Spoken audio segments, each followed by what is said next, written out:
En la historia de la corrupción argentina, todos estos escándalos, ¿por qué se conocen, Carlos? Porque falta un vuelto. Los argentinos en el exterior tienen depositados en Suiza 140.000 millones de dólares, que es prácticamente lo mismo que la deuda externa. En todo país capitalista, en lo que leímos a Marx cuando éramos jóvenes y demás, tiene que haber reinversión. Estos ductos tan sofisticados de lavado de plata, lo están manejando los narcos. Yo, en tantos años de periodismo, Carlos, siento una presión de la sociedad civil, no de venganza ni de cacería de brujas, porque nadie quiere eso, ¿no? Lo que se pide es que una sed de justicia.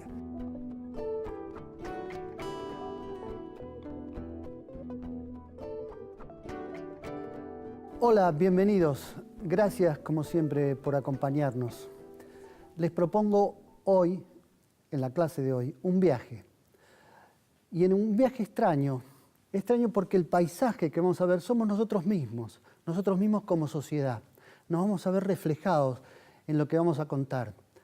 Y el viaje lo vamos a iniciar con un conductor, quizás uno de los mejores conductores para este tipo de viajes. Un periodista de investigación, uno de los más reconocidos periodistas de investigación, a quien le agradecemos, Daniel Santoro, que acaba de publicar el libro La ruta del dinero K, con un subtítulo que dice La trama secreta de los escándalos de Lázaro Báez, Otesur y otras causas que llevarán a rendir cuentas a los tribunales a Máximo y Cristina Kirchner. Daniel, bienvenido otra vez. Muchas gracias por invitarme. Vamos a trabajar, digamos, en la clase de hoy sobre el periodismo de investigación. Vos sos uno de los 2 o 3 periodistas de investigación más reconocidos del país. Y aprovechando el libro y haciendo las dos cosas, ¿no? ¿Cómo se inicia una investigación de este tipo? ¿Cuál es, en tu recuerdo, el primer dato, la primera señal, lo que te mueve a iniciar una investigación y cómo se inicia? Bueno, en este caso fue una fuente de información y me tengo que ir en este viaje al año 2007, ¿no? En un contexto de un gobierno de Cristina Kirchner que ya había empezado a hostigar a los medios y demás, que fue cuando me entero que la justicia de Liechtenstein había bloqueado una cuenta bancaria de Austral Construcciones con 10 millones de dólares.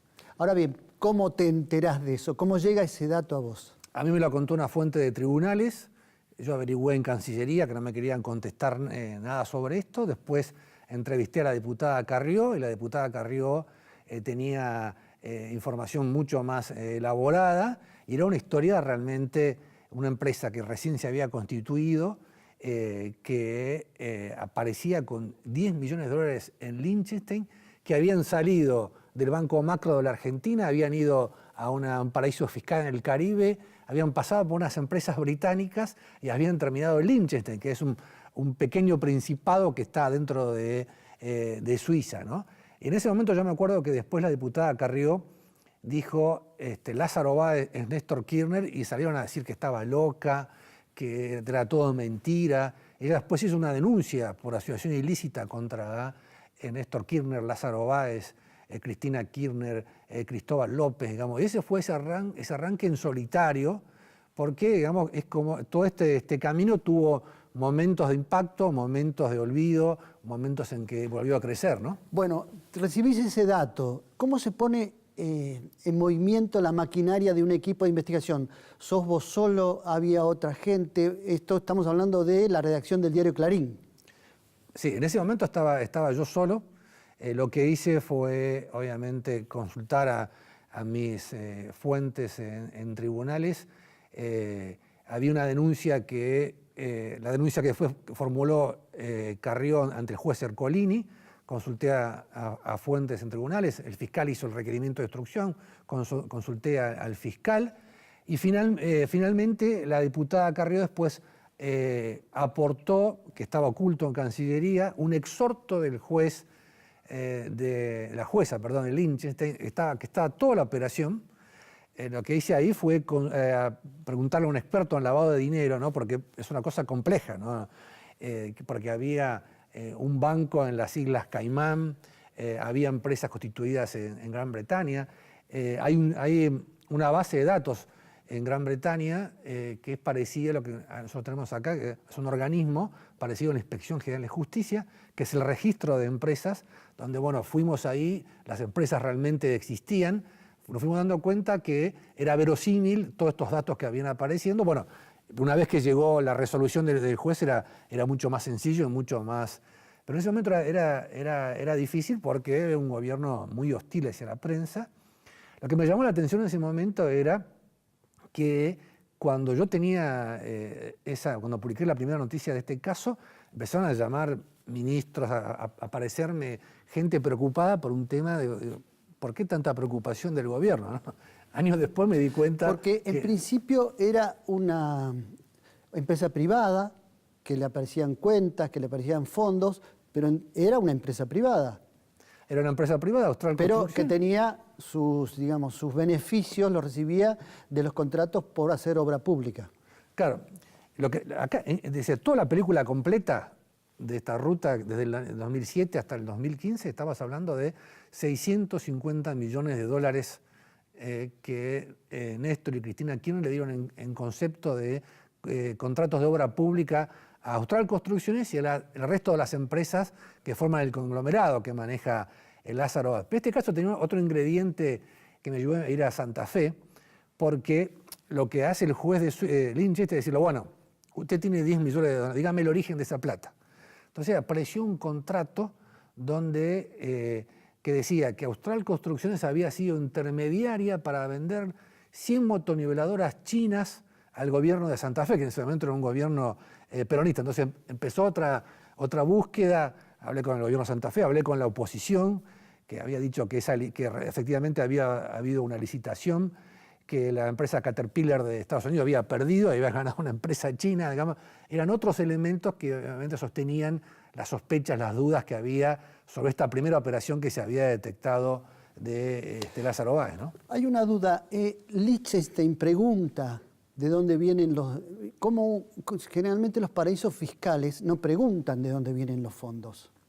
Sí, Liechtenstein, dentro del GAFI, el GAFI es el Grupo de Acción Financiera Internacional, no está en la categoría de paraísos fiscales. Es un principado al cual se lo ha denunciado y demás, pero que ha tomado medidas, que es tener una ley contra el lavado de dinero, que es tener un organismo de control, como aquí existe en la Argentina la Unidad de Información Financiera. Entonces acá realmente hubo una actitud transparente del juez de Liechtenstein.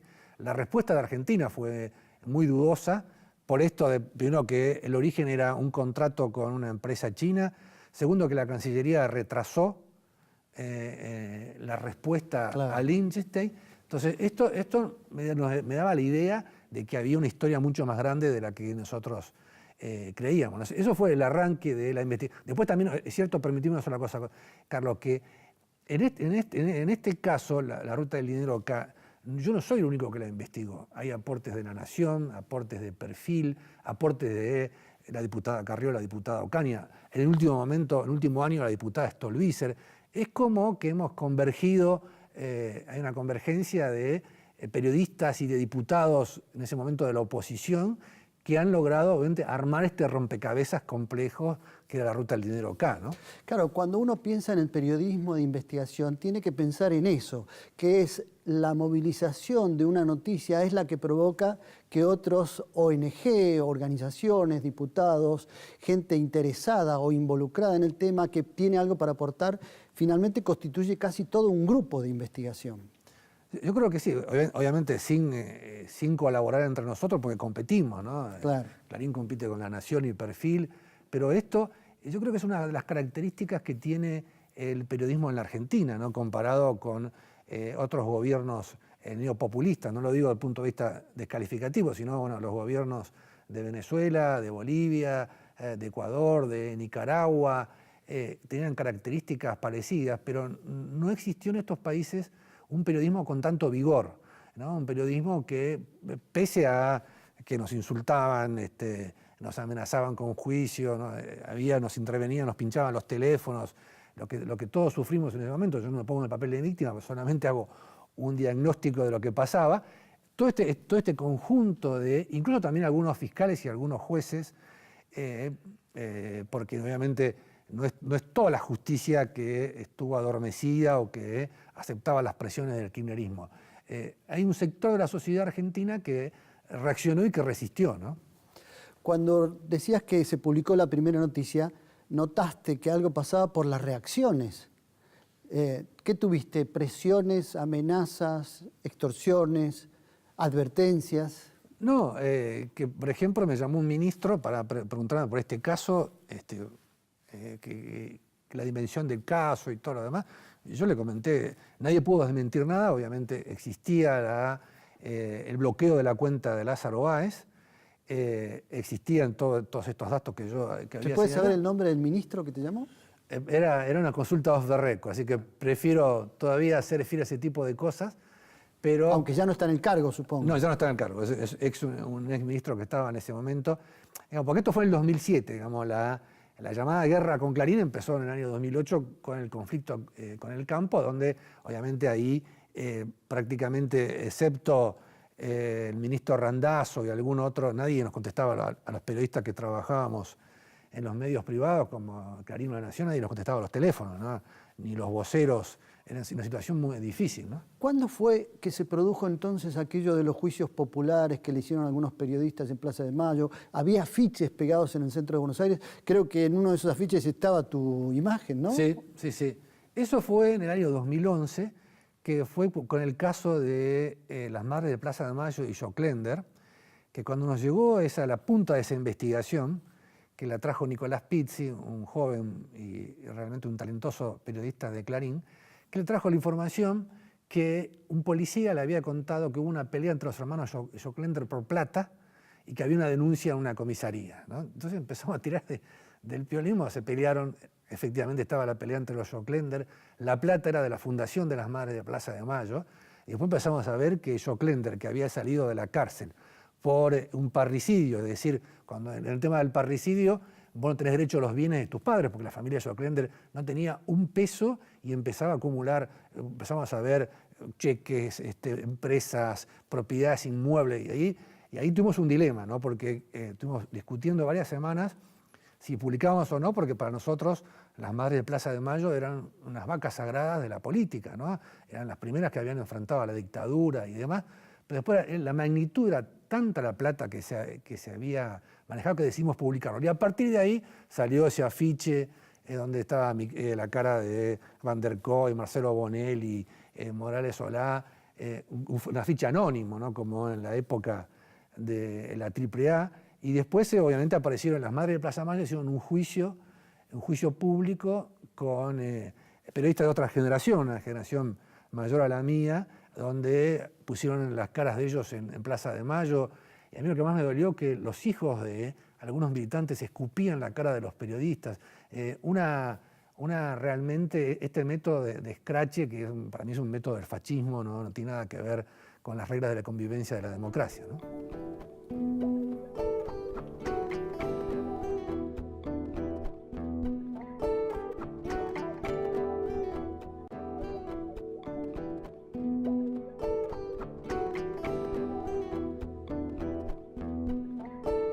Daniel, en este viaje por la ruta del dinero acá, ¿cuándo te das cuenta, después de aquella primera información, que el asunto era mucho más amplio, se extendía y se agravaba? ¿Cuándo te das cuenta que esto era mucho más de lo que había parecido? Primero hubo una causa ante el juez Ercolini que terminó declarando lo que se llama la falta de mérito. O sea, un juez puede procesar, dar la falta de mérito o sobreseer, así que te declare inocente, diciendo que la empresa había demostrado, acá en la Argentina, ¿no? en Liechtenstein, había demostrado que el origen de la plata era la actividad de Austral Construcciones. Un año más tarde, el juez de Liechtenstein también cerró, desbloqueó la plata y se la devolvió a Austral Construcciones porque hubo un acuerdo entre privados. Una empresa británica que reclamaba una comisión terminó absorbiendo los cargos y la plata. Entonces, ahí me di cuenta que había realmente una historia mayor. Y después, obviamente, Carrió, con un informe que presentó la entonces diputada socialista Fabiana Ríos, que después fue gobernadora de Tierra del Fuego, donde detallaba todo este tema de la obra pública. Entonces ahí empezó a tomar una historia mucho mayor, porque estábamos hablando de una cuenta en Suiza más una caracterización de la obra pública, ¿no? Después renunció Lavagna denunciando, como ministro de Economía de Néstor Kirchner, denunciando que había habido una caracterización de obra pública en Santa Cruz. Empezaron a aparecer muchos más elementos que daban pie que era una historia realmente importante, que este personaje, Lázaro Báez, que en el año 2003 empezamos a investigar a Lázaro Báez. Lázaro Báez en el año 2003 tenía una casa comprada que le habían entregado un plan social y un Forfalcon viejo, y de pronto había multiplicado su patrimonio y las empresas en forma enorme, ¿no?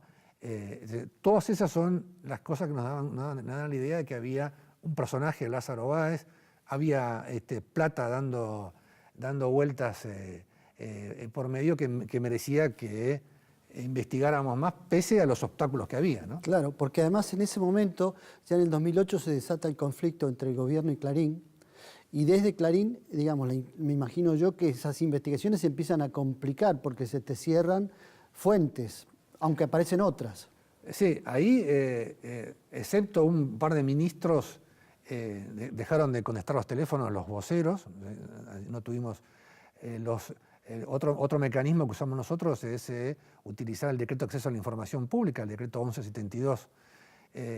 Dejaron de contestarlo o nos decían que hacíamos preguntas sobre temas de interés privado, ¿no? Entonces ahí habíamos perdido. Y después el gobierno, obviamente, la Inspección General de Justicia, donde nosotros, no solamente yo, otros colegas míos especializados en el tema, que es el registro de empresas privadas. Nosotros pedíamos, quiero ver los balances de la empresa de Clarín o las empresas, por ejemplo, la empresa Antártida de Joclendre.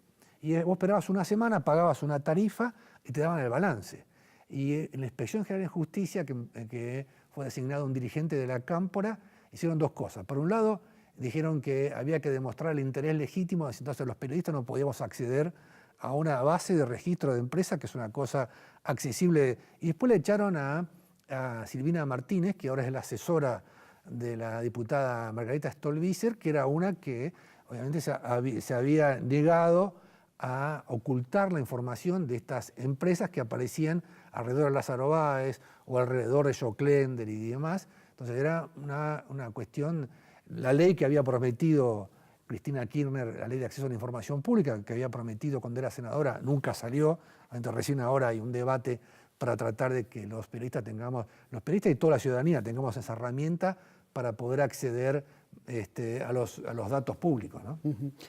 Y en siguiendo el camino, ¿cuándo se tiene realmente la dimensión de cómo era todo el circuito de, digamos, supongo que empiezan a revisar la historia de Kirchner en Santa Cruz, después el crecimiento patrimonial de Lázaro Báez, y cuándo se llega a tener realmente dimensión de lo que significaba? Claro, lo que el gobierno no pudo dejar de bloquear era las declaraciones juradas de bienes. Entonces ahí nos convertimos en especialistas en declaraciones juradas de bienes, y siempre entre junio o julio, cuando era la obligación de hacerlas públicas y entregarlas a la Oficina Anticorrupción, era que íbamos a preguntar. Y ahí encontrábamos, por ejemplo, las nuevas empresas que iban formando la familia Kirchner, ¿no? Una de esas empresas era la empresa Los Sauces, y en Clarín publicamos que Los Sauces había comprado, que en ese momento la presidía Máximo Kirchner. Fuimos a la Dirección General del Inmueble, pedimos quién era el propietario de tales departamentos en el edificio Madero Center, ese edificio emblemático porque ahí funcionaba la Rosadita de Federico Eláscar y de Leonardo Fariña, y Máximo Kirchner había comprado, después de la muerte de Néstor Kirchner, había comprado 3 departamentos, cada uno tiene un valor de $2 millones, una oficina y 8 cocheras, a través de esta inmobiliaria que se llama Los Sauces. No confundir que están Los Sauces Hotel y Los Sauces Inmobiliaria. Entonces había otro filón ahí, que era esta empresa inmobiliaria que había hecho también compras en otros lugares, ¿no? Entonces ese fue la declaración de juradas de bienes, donde aparecían deudas cruzadas entre Cristina o Néstor Kirchner con Lázaro Báez o con Austral Construcciones. Y después donde aparecían también deudas, después de la muerte de Néstor Kirchner, sobre todo, aparecían deudas de Cristina Kirchner con Otesur. Entonces empezamos a poner el ojo en Otesur. Después apareció una cosa realmente extraña que para mí sigue siendo uno de los temas todavía que no se han podido profundizar, fue una inversión de 100 millones de dólares, Carlos, que Austral Construcciones hizo en una isla en el Caribe frente a Bélice, a través de una empresa que estaba en Curazao, para construir un complejo turístico que se iba a llamar El Chapel. El Chapel es el nombre de otra empresa que habían creado en ese momento, después de que Néstor Kirchner dejó la presidencia en el año 2007, que era una consultora. Finalmente el Chapel, como la Oficina Anticorrupción decidió que había un conflicto de intereses entre el carácter de Cristina Kirchner como accionista del Chapel y presidenta de la Nación, se cerró, ¿no? Pero es otro dato que nos iba dando, porque ya ahí se sumaba otra investigación, que era una investigación para evasión de impuestos que había empezado el juez en la penal tributario Javier López Vizcayar, ¿no? Eran distintos elementos que se iban sumando a los que ya teníamos, ¿no? Y en el libro le dedicás un capítulo particular al fiscal Campagnoli. ¿Por qué? Yo creo que Campagnoli es realmente una figura clave en toda esta historia, porque cuando La Nata, el programa de La Nata en abril del año 2013, le hacen una entrevista on the record consentida a Federico Eláscar, el dueño, que había sido el ex dueño de La Rosadita, y una cámara oculta, Leonardo Fariña, esto toma ribetes de un escándalo realmente nacional, y la mayoría de los jueces y fiscales que podrían haber hecho una denuncia de oficio, ¿qué es lo que vimos? El fiscal antilavado, que recién había nombrado la Procuradora General de la Nación, Alejandra Gil Carbó, abre una que se llama un requerimiento de instrucción y omite el nombre de Lázaro Báez, Martín Báez, Julio De Vido, y deja la causa solamente como Fariña y Eláscar. Y en 22 días hábiles, desde el programa de La Nata, en 22 días hábiles, la base de la investigación, que es la misma, la hizo Campagnoli y su equipo. ¿Por qué? Porque Campagnoli no es del fuero. Acá hay que explicarle a tu audiencia en esta clase que tenemos el fuero federal, que son 12 jueces federales que están especializados en investigar los casos de corrupción de funcionarios nacionales. Y el fuero penal ordinario, que es el que investiga los delitos, los crímenes, las estafas, los delitos comunes. Por ejemplo, la fiscal Fein era de ese fuero federal penal ordinario. Y de ahí es Campagnoli también. Y Campagnoli entonces toma esta causa, pero él no entra por el lado del lavado, porque es un delito federal, claro, sino que él entra del lado por una extorsión. Porque en la historia de la corrupción argentina, todos estos escándalos, ¿por qué se conocen, Carlos? Porque falta un vuelto, ¿no? El caso de la venta ilegal de armas a Ecuador y a Croacia se conoció porque en el año 2001, bueno, tomó otro ribete, porque en el año 2001 el menemismo se olvidó de pagarle la mensualidad al ex presidente de Fabricaciones Militares, Luis Arlenga, que estaba preso. Entonces Arlenga se convierte en un arrepentido, cuenta todo esto, y Menem y Emilio Yoma fueron presos 6 meses. Ponta Cuarto, en el caso de los... Ahí ya podemos aclarar, hacer una pausa Sí, para no. aclarar esto. Menem está condenado por esa causa a 7 años de prisión, ¿no? Menem está condenado a 7 años y medio de prisión por la venta ilegal de armas a Ecuador y a Croacia, pero como tiene fueros, y nunca los senadores del Frente para la Victoria dieron los 2/3 necesarios para desaforarlo, él no cumple la condena. Entonces ahí hay un caso, él siempre decía una frase, dice, el que llega a papa no vuelve a ser obispo, pero a los 2 años de haber dejado la presidencia, Menem, que tenía la hegemonía del poder, entonces él lo que hizo fue buscar ser reelecto y tener fueros, y yo no sé si ese va a ser el camino que va a seguir la expresidenta Cristina Kirchner, ¿no? Es decir, que postularse para tener fueros y evitar que estos procesos lleguen a una condena, o si llegan a una condena y ser detenida. Exactamente. Si Cristina Kirchner, en el caso que se presente a las elecciones legislativas del año que viene, si consigue fueros, tiene inmunidad de arresto inmunidad de domicilio, correspondencia, todas las comunicaciones, ¿no? Que es lo que tiene Máximo, que yo creo que por la causa OTESUR fue que Cristina lo empujó a que se metiera como diputado nacional, porque él ahora tiene fueros como los tiene Julio De Vido, y que esos fueros del exministro de Planificación Federal, ahora como diputado, le permitieron, por ejemplo, que la semana pasada no fuera allanado su domicilio particular. Y en ese caso también, volviendo a Campagnoli, digo, él interviene por una extorsión. Claro, interviene porque estamos en el tema este de la falta de los vueltos.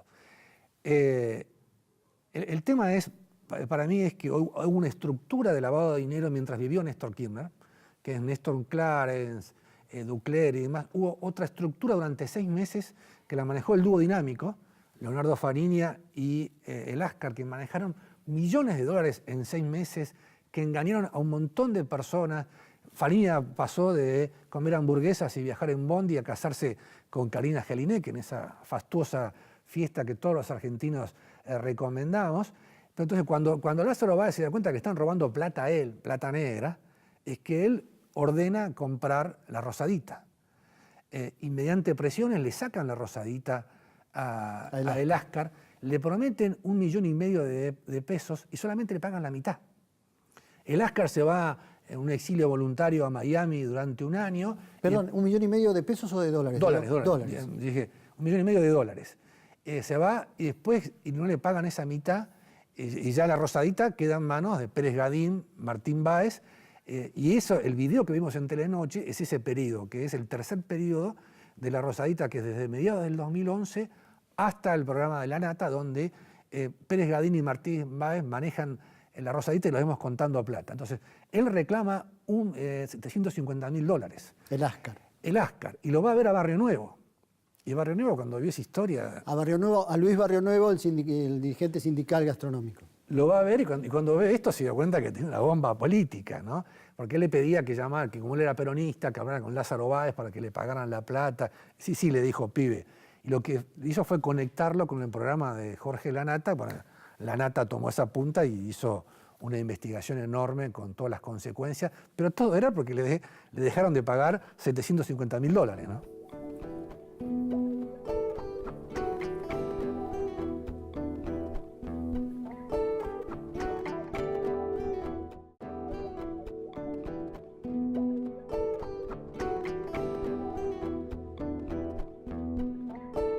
Daniel, en el libro hay un detalle o una historia poco conocida que es la de un secuestro que hace la CIDE.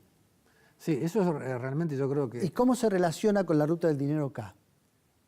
Con el investigador, con Campagnoli. ¿Podés desarrollar la historia brevemente? Sí. El tema es que cuando Cristina Kirchner hace renunciar a Righi por haber permitido que los fiscales allanaran el departamento del entonces vicepresidente Udú, quiere ponerlo a Reposo, el famoso... Daniel Reposo, el famoso candidato de los errores de tipeo en su currículum. Se cae Reposo y aparece Gil Carbó, que era una fiscal de bajo perfil en tribunales, pero con una trayectoria académica importante y demás. La nombran a ella jefa de todos los fiscales. Que se mantiene todavía como la jefa de todos los fiscales, Alejandra Gil Carbó. Alejandra Gil Carbó sigue siendo la Procuradora General de la Nación, se le está pidiendo la renuncia y ella dice, no, a mí me nombraron el Senado, pese a que ella fundó Justicia Legítima, una agrupación de jueces y fiscales que actuó en forma funcional a los intereses judiciales de Cristina Kirchner. Entonces, en esta primera etapa de Gil Carbó, secuestran a un dirigente sindical en Avellaneda, que tenía que ir a declarar al día siguiente en el juicio por el asesinato de Ferrari. Ferreira. De Ferreira, el dirigente del PO, en manos de la patota de la Unión Ferroviaria. Lo secuestran y en ese momento, Carlos, la tapa de los diarios era una huelga de la Gendarmería y de la Prefectura, que obviamente traía una conmoción en todo el país, pero con mucha insubordinación y habían abandonado sus puestos de trabajo. Aparece entonces que secuestran a este testigo del caso de Ferreira. Que se llama Severo Caballero. Severo Caballero. Se llama Severo Caballero, entonces la noticia pasa a ser el secuestro de Severo Caballero. ¿Qué pasó? A las 24 horas lo liberan Y Gil Carbó lo llama a Campagnoli, que lo conocía de tribunales, y decirle, Gordo, investigame este caso, es un caso. Y el Gordo es como un toro, ¿no? Baja las astas y va derecho al punto. Que investigue lo del secuestro. Claro, y lo que se da cuenta es que por el cruce de llamadas telefónicas, que en la zona estaba lleno de agentes de la CIDE. Y llega hasta los teléfonos de Stiuso, que en ese momento, en el año 2012, era el espía mimado del kirchnerismo, no es el Stiuso de ahora que claro, era, digamos, el jefe de operaciones de la CIDE. Digamos, del punto de vista de operacional, era el hombre más importante de la CIDE. Después estaban los jefes políticos, era el hombre en la calle realmente con más poder en la Argentina. Y el Gordo empieza a investigar a Campagnoli y denuncia a la CIDE, y pide la indagatoria de Stiuso en el año 2012. Entonces, ante toda esta parte del poder oculto que se mueve en la Argentina, Gil Carbó le saca la causa, lo llama y le dice, Gordo, no me cuidaste. Y ahí empieza la ruptura de Gil Carbó con el enojo de Gil Carbó con Campagnoli. Y por eso, cuando saltamos al año 2013, vemos el programa de La Nata con este escándalo, la denuncia que hace Campagnoli y la jueza Gabriela Lanz, que también ella fue presionada, es otro capítulo aparte. Ellos pidieron la indagatoria de Lázaro Báez en el año 2013. Y ese momento, un abogado desconocido, llamado Jorge Chueco, lo denuncia, que era uno de los investigados por Campagnoli, y una cosa insólita, Gil Carbó toma la denuncia de Jorge Chueco, que es el mismo que apareció ahora hace unas semanas prófugo en Paraguay, con depresivo y demás, que está preso en la causa de la ruta del dinero acá, toma como verdadera la denuncia y le hace un juicio político a Campagnoli, le reduce el sueldo a la mitad. Campagnoli, que tiene 5 hijos, que en ese momento era viudo, que tenía una vida realmente, le reduce el sueldo a la mitad, lo suspendió 6 meses. Yo fui como testigo de declarar el juicio. Y entonces, el juicio que debería haber sido el juicio en el año 2013, en un país normal, a Lázaro Báez, en el banquillo de los acusados estaba sentado el Gordo Campagnoli, acusado de haber faltado a las garantías de Lázaro Báez. Y lo único que había hecho era su trabajo. Fue una vergüenza lo que realmente se hizo ante la opinión pública que lo apoyó a Campagnoli con marchas y demás. Cristina Kirchner retrocede y después Gil Carbó termina anulando el juicio político a Campagnoli, pero todo había empezado por esta bronca que ella lo tuvo cuando él llegó a Stiuso en el año 2012. ¿No? ¿A qué se refería cuando decía, Gordo, no me cuidaste? Claro, es una buena frase. Es que no le avisó, no le pidió permiso para meterse a investigar al jefe de operaciones del Servicio de Inteligencia de Cristina Kirchner en ese momento, ¿no? Ahora, hay una cosa que queda confusa, que es esta, ¿no? Para la opinión pública y en este viaje que estamos haciendo, donde en realidad nos estamos viendo como sociedad también. Porque ese poder político de ese momento, con la procuradora, con justicia legítima y demás, tenía aparentemente suficiente poder como para invalidar todas las causas, sobreseer directamente.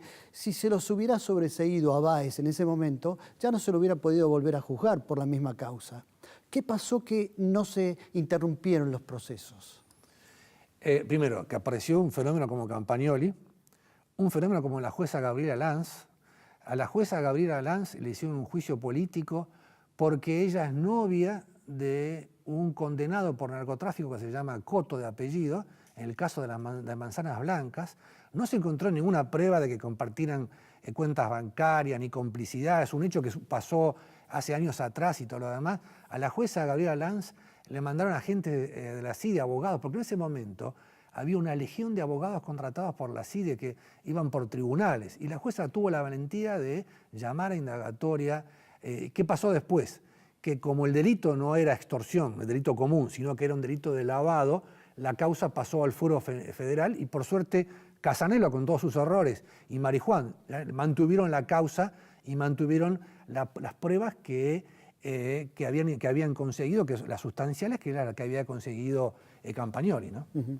Ahí se hicieron allanamientos en el sur en algún momento donde se dice que había documentación en 400 cajas que después fueron archivadas, que todavía ni siquiera se revisaron esos papeles. Digamos, hacia el final de la ruta del dinero acá, que pareciera que estamos llegando al final, pero hay una cantidad de información todavía que no ha salido a la luz.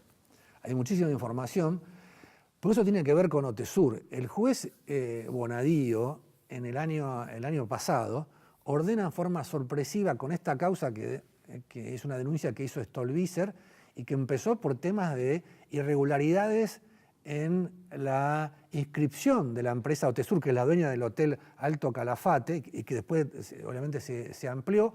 Y Bonadío lo que hace es, se da cuenta que era una empresa obviamente administrada por Lázaro Báez a través de la empresa Valle, y que hablamos al principio de 650 millones de dólares de obra pública.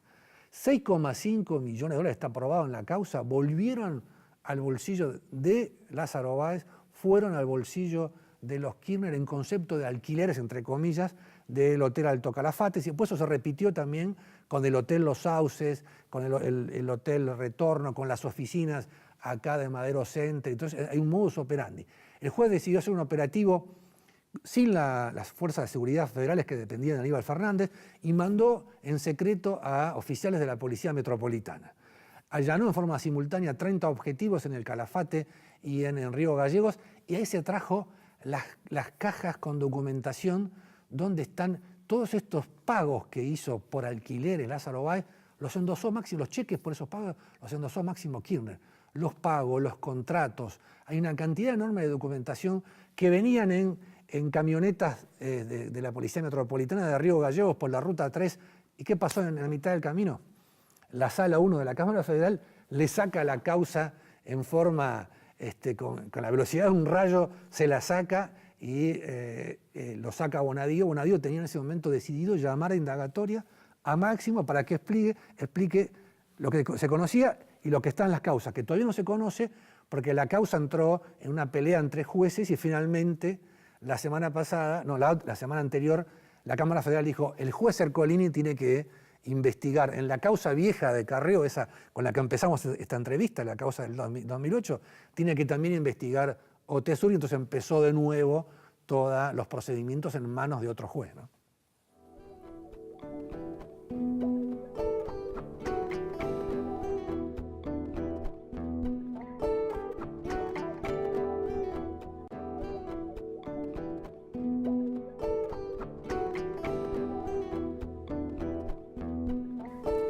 Daniel, vamos llegando ya al final del viaje y me gustaría que tratar de explicar en esta clase para la sociedad en general, porque las cosas que ocurren ante nuestros ojos o lo que no vemos precisamente, que es una estructura quizás que excede a los protagonistas, que está como instalada, una estructura que permite la corrupción, el lavado de dinero. ¿Se puede explicar sencillamente? Primero, hay que partir del hecho que la corrupción es como el tango, ¿no? Se baila de a dos y muy juntitos. El empresario que paga y el funcionario que recibe el soborno u otro tipo de delitos de cuello blanco. Entonces, los periodistas tenemos la costumbre de poner el foco en el político, obviamente, que es la persona pública, pero después está esto que decís vos muy bien, Carlos, que es una estructura permanente. Los argentinos en el exterior tienen depositados en Suiza 140.000 millones de dólares, que es prácticamente lo mismo que la deuda externa, ¿no? Entonces, esa plata, si lo hubiesen sacado pagando el impuesto a la ganancia como pagamos vos y yo, tienen derecho a hacerlo, pero esto es plata que se ha fugado vía Uruguay, vía Panamá, vía los paraísos fiscales del Caribe y demás. Entonces, acá es importante, si la justicia encuentra pruebas para condenar a Lázaro Báez, que se investigue también toda esa estructura que yo la cuento en el libro, y que son los mismos que ayudaron en el pasado a Amir Yoma con las coimas del caso de la venta ilegal de armas de Corea y Croacia, que ayudaron a Lázaro Báez, y como la tentación y la estructura en Argentina, la estructura de la corrupción es una cosa estable, eso puede llegar a afectar a un macrista en el futuro si no se sanciona, ¿no? Leonardo Fariña, en su confesión, cuenta cosas que a mí me sorprendieron, ¿no? Primero, lavar dinero con la cuenta back to back. ¿Qué es eso? Bueno, yo te llevo una varijita con un palito verde a vos, acá, pero la financiera o la casa de cambios de acá de la City porteña tiene un cliente que quiere recibir $1 millón acá. Entonces lo que hacen es, la plata que está allá la pasan a una cuenta a tu nombre y le dan la valijita que llevaba Fariña, se la dan al otro cliente acá. Eso se llama back to back. Hay otra que se llama la cuenta palanca, es decir, inventan una cuenta por unas semanas a la cual una cuenta legal le manda pequeñas transferencias de $10.000 y después las transfiere a Suiza. Y la empresa que estaba en el medio, que era de las Islas Caimán, de pronto desaparece, entonces no queda huellas, es imposible de seguir. En tu impresión, esta revelación sobre los Panama Papers, los papeles de Panamá, la cantidad de argentinos involucrados, entre ellos el presidente Mauricio Macri y su familia, digamos, esa inicialmente son cuentas que se abren para lavar dinero, para evadir impuestos. Evadir impuestos, lavar dinero, comprar inmuebles. Mossack Fonseca, el primero que escribió sobre eso fui yo en el diario, en el año 2013, cuando nos damos cuenta que ¿quién compró la Rosadita? La empresa Helvetic Service Group. Y entonces, Helvetic Service Group es una empresa suiza.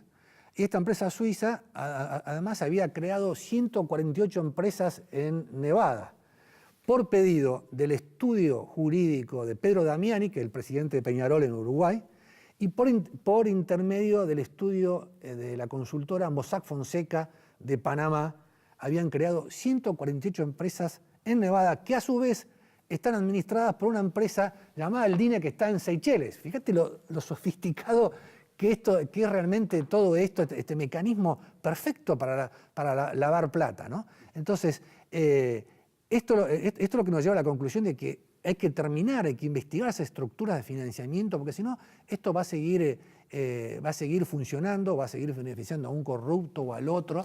Sí, nunca hay que perder de vista que todo esto tiene como consecuencia que es el dinero que no se invierte en hospitales, en salud, en educación, es el dinero que no se invierte en transporte, que es el dinero que provoca después tragedias como la tragedia de Once, como las inundaciones en La Plata, donde muere gente, ¿no? Y generalmente afecta a los sectores más débiles de la sociedad. Digamos, ese es un problema de la estructura económica argentina. Digamos, el síntoma es la corrupción, pero la enfermedad es la estructura de corrupción que está montada y que no se desarma. Esa estructura, porque en todo país capitalista, en lo que leímos a Marx cuando éramos jóvenes y demás, tiene que haber reinversión.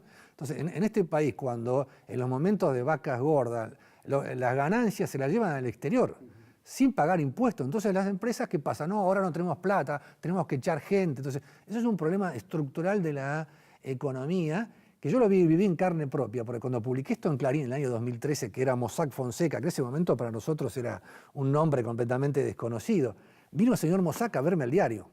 Llegaron 2 limusinas negras al diario, preguntaron por mí, y estaba un alemán alto como yo, rubio, de ojos celestes, que es hijo de un ex oficial de la CSS, que se exilió en Panamá, a decirme que ellos no habían cometido ningún delito, con 2 abogados y 2 expertos en imagen internacional, que ellos habían vendido la empresa offshore y que si el cliente había cometido un delito con la empresa offshore, ellos no eran los culpables, ¿no? Es una estructura realmente nacional e internacional arraigada, que no solamente es grave, Carlos, por el tema de la corrupción. El otro tema es que estos ductos tan sofisticados de lavado de plata lo están manejando los narcos. Y todo esto, ¿sabes por qué se empezó a investigar en el mundo? Por los atentados contra las Torres Gemelas del año 2001. Cuando Estados Unidos se dio cuenta que a los terroristas de las Torres Gemelas los habían financiado su propio sistema bancario. Entonces ahí empiezan a decirle, muchachos, basta, porque digamos, las Islas Bahamas, Caimán, si mañana American Airlines deja de volar, o la British Airways deja de volar, desaparecen porque no tienen más turismo. Entonces, digamos, hay una hipocresía también de los grandes países de permitir este continuamiento. Esa hipocresía bajó a partir de los atentados terroristas del 2001, ¿no?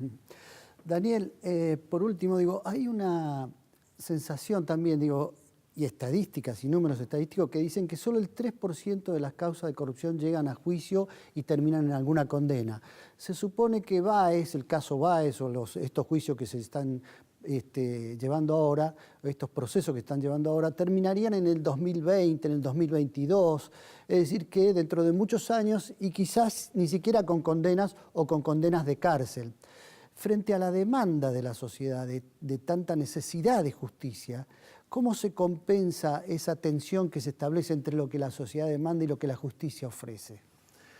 Digo, ¿no es un riesgo también esperar demasiado de la justicia? Vos en el libro, en la tapa del libro, anunciás que van a llevar a la justicia a Máximo y a Cristina Kirchner. Ya están rindiendo cuentas, ¿no? Ya están rindiendo cuentas, pero digo, si no terminan esos procesos, no terminan en condenas ejemplares además, ¿no hay una decepción mayor todavía que la de iniciar un juicio? Sí, esto ya lo vimos con la época del menemismo, con la Usted tiene que recordar que de 1.700 causas por corrupción abiertas en Argentina del año 2000, de 1983 hasta ahora solamente hay 5 condenas. Menem, María Julia Alzogaray, la Michetti con la bolsa de plata en Michetti, el Ministerio de Economía, el expresidente de la Casa de Moneda, Gostanián, y Alderete. Después nadie más en Argentina. Entonces, esto es un problema enorme. Pero yo, en tantos años de periodismo, Carlos, siento una presión de la sociedad civil, no de venganza ni de cacería de brujas, porque nadie quiere eso, ¿no? Lo que se pide es que una sed de justicia. Y acá hay una cosa inédita en el caso de Casanelo, que obviamente es un juez que tiene una actitud ahora mucho más activa y todo lo demás, que hay una resolución de la Cámara Federal, de la Sala 2 de la Cámara Federal, que fue la misma que confirmó la prisión preventiva de Menem en el año 2001, que son Martín Irurzun y Horacio Catani, 2 jueces realmente incorruptibles, que le dijeron no solamente investigue, sino que embargue los bienes y piense la forma que tiene el Estado de recuperar la plata. Todos los estudios de los sociólogos que estudian el fenómeno de la corrupción estructural dicen que más importante al corrupto, al delincuente de cuello blanco, de que meterlo preso es meterle la mano de bolsillo y que la plata mala vida vuelva al Estado. Eso es lo que más le duele. Porque ahora, en vez de pedir una coima de 10%, la piden del 15%. ¿Por qué, Carlos? Con el 5% se pagan un estudio de abogados, no voy a decir quién, pero hay grandes estudios de abogados penalistas que traen todo su derecho, que viven de esto. Entonces, esa gente les paga con esa plata negra y vos tenés un estudio que se la pasa haciendo chicana jurídica y entonces Alderete estuvo detenido solamente 2 o 3 semanas y después nunca más volvió a estar preso y no se le tocó un solo bien. Entonces, ¿qué hizo Casanelo? Dictó un embargo preventivo de 100 millones de pesos sobre todos los bienes. Dictó una tasación de todo lo que ahora descubrimos que los bienes que tenía no eran 70, sino eran 150 bienes, para la posibilidad de que cuando haya una condena, que eso vuelva al Estado, que es lo más eficiente que hay en concepto, en el criterio de luchar contra la corrupción, ¿no? Bueno, Daniel, llegamos al final del viaje de la clase, no de la ruta del dinero K. Esperemos que la justicia sí llegue al final de la ruta del dinero K y de la ruta de todos los involucrados en la corrupción, sean del gobierno que sean, y caiga quien caiga. Pero lo que sí queremos agradecerte es el aprendizaje que hemos tenido, esta guía que hemos tenido para entender cómo funciona esto y también por tu trabajo. Gracias, Daniel. Gracias por invitarme.